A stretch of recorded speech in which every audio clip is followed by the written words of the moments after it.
Hi guys. क्या testosterone लेने से, इंजेक्शंस लेने से पेनिस का साइज़ बढ़ जाता है?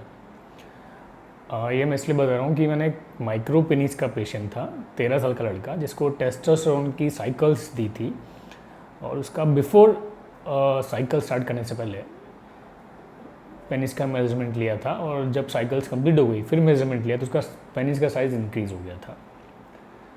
तो उस वीडियो में मैंने पूरा एक्सप्लेन करा था कि इस बच्चे में टेस्टोस्टेरोन क्यों दिया है, बाकी सर्जिकल ऑप्शन क्यों नहीं करा है और आपको क्यों टेस्टोस्टेरोन इंजेक्शन नहीं लेना चाहिए, उसके क्या क्या साइड इफ़ेक्ट हो सकते हैं। बट उसके बाद भी लोग इतना एक्सप्लेन करने के बाद भी लोग खुद से टेस्टोस्टेरोन इंजेक्शन लेना चालू कर देते हैं और जब साइड इफ़ेक्ट आते हैं तो फिर मैसेज करते हैं कि सर ऐसा हो गया है। तो मैं उनसे पूछता हूँ कि आपको किसने बोला? तो उन्होंने बोला सर हमने वो वीडियो देखा था उसके बाद लिया। तो मैंने कहा उस वीडियो को पूरा देखा था? बोला हाँ। मैंने मना करा था कि नहीं लेना चाहिए, ये बहुत डेंजरस होता है। बोला सर ले लिया है, अब बताओ सर अब ऐसे प्रॉब्लम हो रही है, क्या करें? तो यहाँ पर यही समझते हैं कि क्यों नहीं लेना चाहिए, ये बहुत ज़रूरी है। क्यों नहीं लेना चाहिए? लेना चाहिए तो हर कोई आपको बता देगा, बट क्यों नहीं लेना चाहिए ये समझ लो तो ये काफ़ी ज़्यादा आपको हेल्प करेगा। देखिए टेस्टोस्टेरोन बनता कैसे है। हम सब लोग जानते हैं कि हम लोग की जो गोटियाँ होती है नीचे की साइड में, वहाँ पर टेस्टोस्टेरोन का प्रोडक्शन होता है। बट ये होता कैसे? ऐसे होना चालू हो जाता है कि नहीं? आपके ब्रेन के अंदर ग्रंथि होती है जिसको हम लोग बोलते हैं पिट्यूटरी ग्लैंड। ब्रेन के अंदर एक ग्रंथि होती है छोटी सी, वो ग्रंथि बहुत सारे हार्मोन्स निकालती है। उन्हीं में से दो हार्मोन्स होते हैं, एक होता है LH और एक होता है FSH। ये LH और FSH हार्मोन जो होता है ये ब्रेन निकालता है और ये खून के अंदर आपके मिला देता है।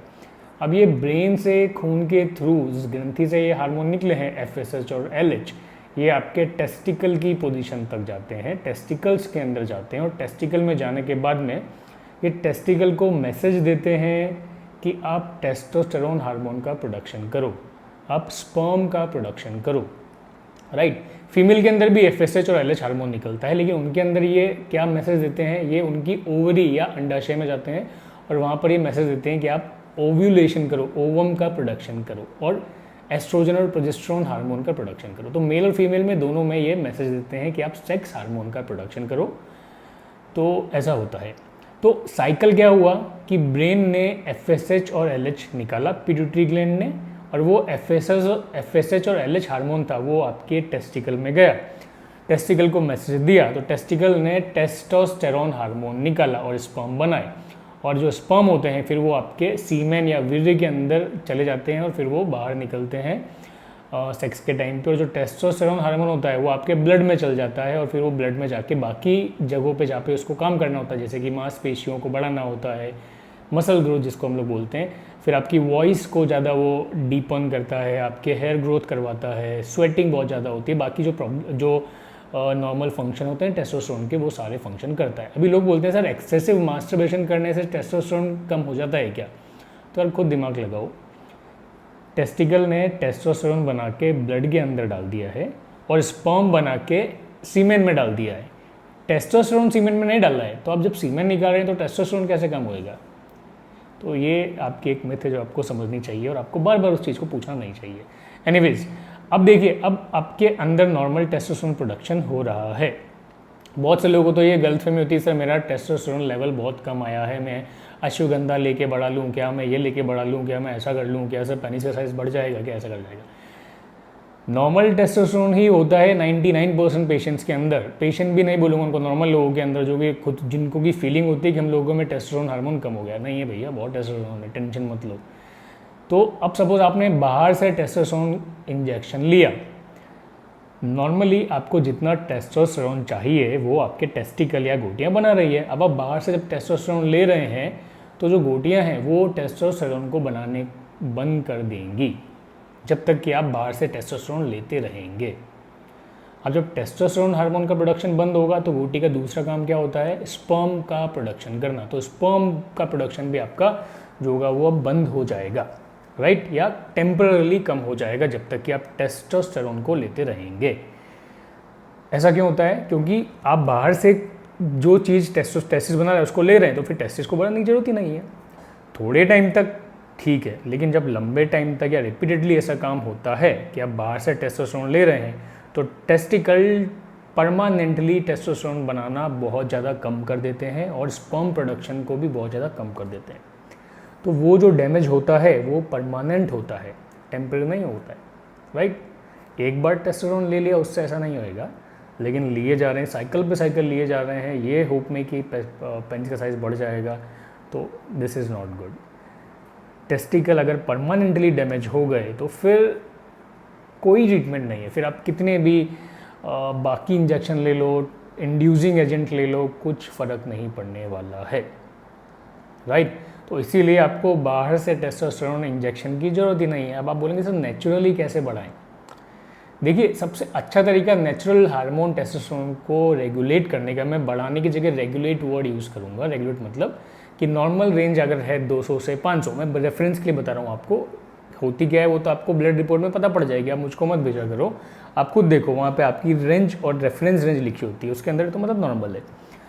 तो रेगुलेट, उसको हेल्दी वे में रेगुलेट करने का तरीका यही होता है कि आप एक्सरसाइज करिए, हाई इंटेंसिटी वर्कआउट काफ़ी टेस्टोस्टेरोन को बूस्ट करता है। साथ में स्मोकिंग बंद कर दीजिए, टबैको वगैरह बंद कर दीजिए, और हाई जिसको न्यूट्रिशियस डाइट होती है जिसमें कि विटामिन्स मिनरल्स होते हैं वो सारी लीजिए, दैट इज़ ऑल गुड।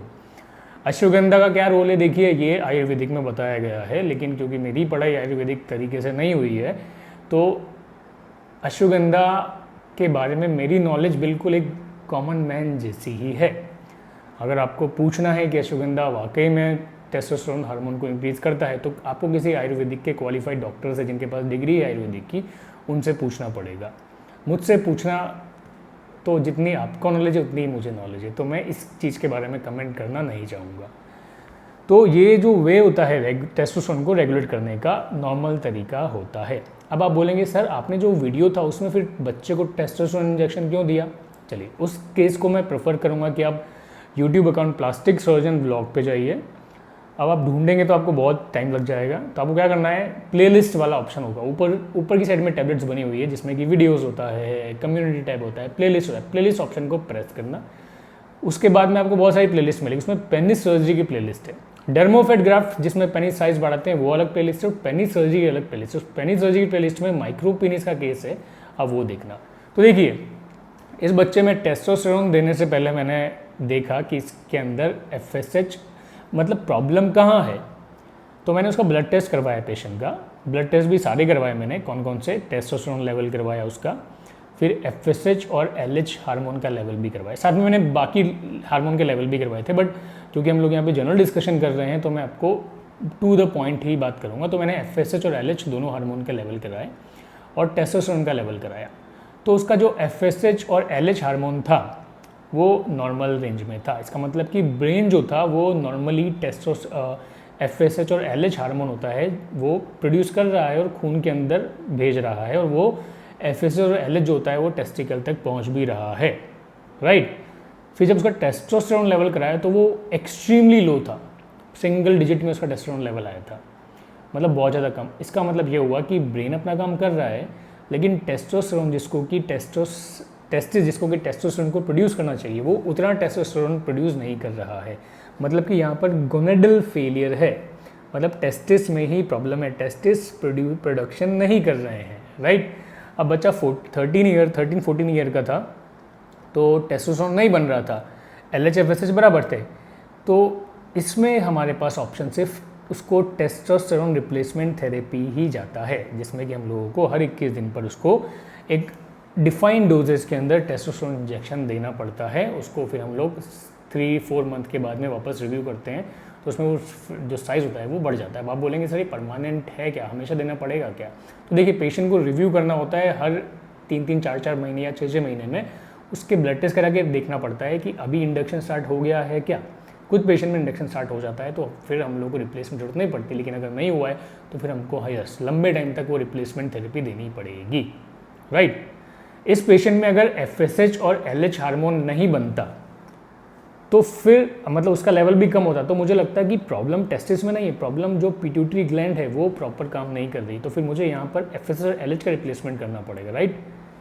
तो ये सब चीज़ें जो होती है वो हम लोग प्रॉपर प्रोटोकॉल पे चलते हैं, और आप जैसे एक यूट्यूब वीडियो देख के खुद को टेस्टोस्टेरोन देना चालू कर देंगे तो भाई फिर हम लोग को तो डिग्री छोड़ देनी चाहिए, जो इतने 15-15 साल तक डॉक्टर बन के सब स्टडी करके डॉक्टर बनते हैं। हम लोग पेशेंट की बॉडी के साथ प्ले नहीं कर सकते हैं। आप खुद सोचिए कि आप क्या कर रहे हैं, ये जस्ट ये चीज़ें देख के खुद को देना। उस वीडियो को अगर आप देखेंगे ध्यान से तो उसमें पूरी तरह से मैंने एक्सप्लेन करा है कि आप मत लीजिए टेस्टोस्टेरोन, मत लीजिए टेस्टोस्टेरोन, वरना बहुत नुकसान होगा आपको। और लेना भी है, कुछ केसेस में लेना होता है, जैसे बॉडी बिल्डर्स लेते हैं, बट उनको ये चीज़ एक्सेप्टेड है, उनको ये उस चीज़ का एक्सेप्टेंस है कि कुछ जो साइड इफ़ेक्ट होंगे, जैसे कि ब्रेस्ट में ग्लैंड्स का साइज़ बढ़ जाना, वो सब एक्सेप्टेबल है मेरे लिए, तो मैं ले रहा हूँ। और वो लोग अंडर गाइडेंस लेते हैं डॉक्टर की, राइट। तो आई थिंक मेरे को भी ये लगता है कि आपको अंडर गाइडेंस अगर लेना है, तो आपको किसी प्रॉब्लम की वजह से लेना है तो आपको अंडर गाइडेंस लेना चाहिए। फर्स्ट थिंग तो लेना ही नहीं चाहिए, लेना तो डॉक्टर गाइडेंस के साथ ही लेना चाहिए, right. So this is all. I hope आपको अभी सारे डाउट क्लियर हो गए होंगे। Yes, thanks for watching, nice day, bye bye.